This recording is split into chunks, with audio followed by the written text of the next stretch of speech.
an incident that took many Varakash and ZANU-PF people on a pedestal stand.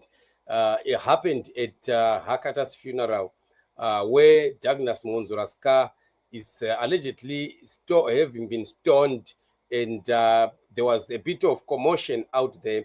For whatever reason, the people would really want to ask.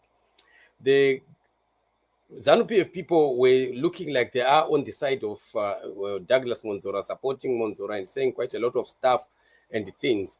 And from the videos that we saw from yesterday, it seemed like there were some people that had their own personal arguments that led to that, although some reporters want to bring it up as if it was something that was really planned.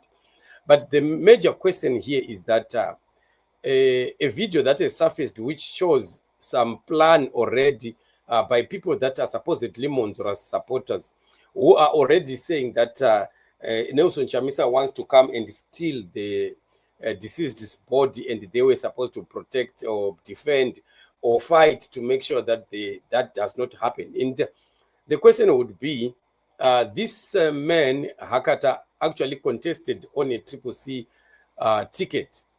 How he becomes a member of Mwonzora'S team is actually very, very surprising, because how does MDC now still come to claim that an MP who was on the ticket of CCC happens to be a member of their own?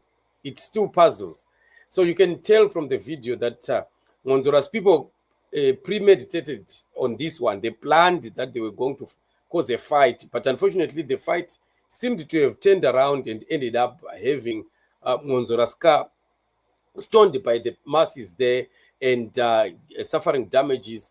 I don't know about the story of one of Mwonzora'S people who are said to be in ICU, whether that one is really true, because it seems like it's coming just from one individual, but from the many other reports that have come out, you can't tell. You know, people are angry. Zimbabwean people are angry with these songs of Shabangus and the Mwonzora'S and what they've done to our struggle. Really, it will be like being unfair at times to the Zimbabwean people when we blame them when they respond that way. And of course, considering that Mwonzora still want to come and claim that some people belong to him, it's still so surprising. I don't know how he crosses over to CCC.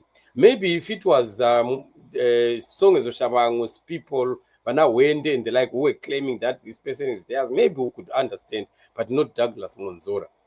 Well, as for CCC, nobody can really shut down the door on Nelson Chamisa, because there's still some people there that are still working with him, and they have their own strategies on how they've left some people maybe to be some gatekeepers and watchmen to watch what is happening around and things like that. So it is quite sad, really, to see the situation that is there. But I just wanted to play the video of the plans that were made by people that are supposedly Mwonzora'S people. And at the end of the day, they want to cry to be like, the victims. No Rest says political violence erupted. Honorable Gladmore Hakata should be funeral in Gladview South this afternoon. Douglas Mwonzora brutally attacked. One of his aides said to be in ICU at Paranyatwa. We don't know how far true this is, but this video simply shows a plan by the people that were supposedly Mwonzora'S people, who were already speaking about wanting to get into some kind of a war for the body or something like that. Let's just take a listen.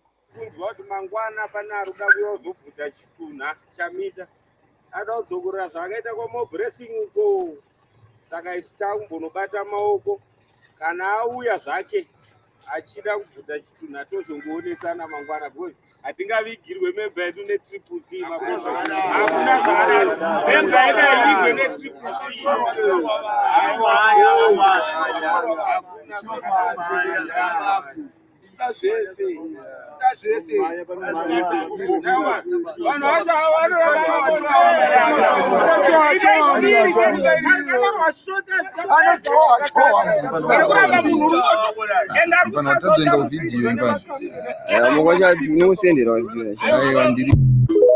So this is it, and the main question remains: how does Douglas Mwonzora and his people continue to claim the people that are in the CCC?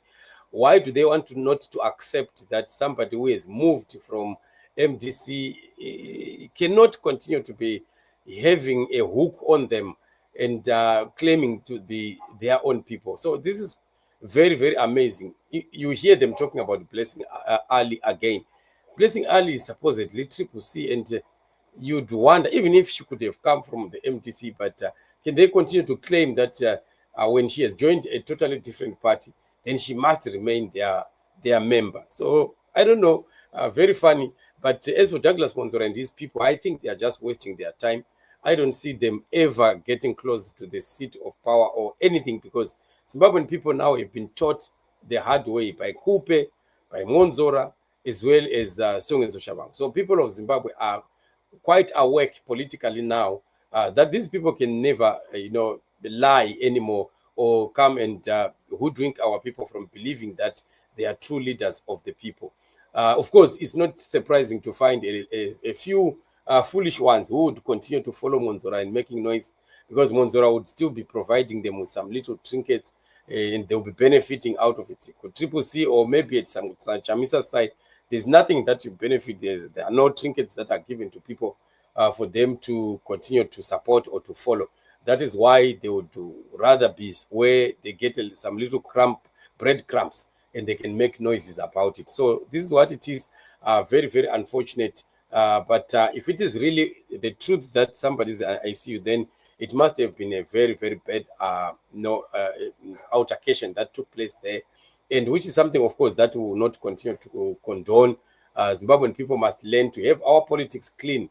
The spirit of tolerance must also be respected, to tolerate one another in our differences.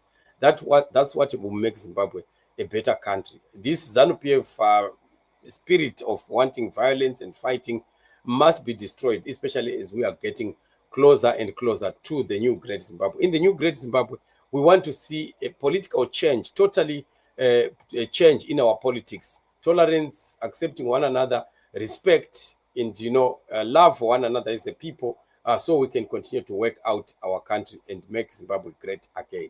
So this is what it is, family. Thank you so much once again for joining me on the show. We'll be meeting in other shows to come. Remain blessed.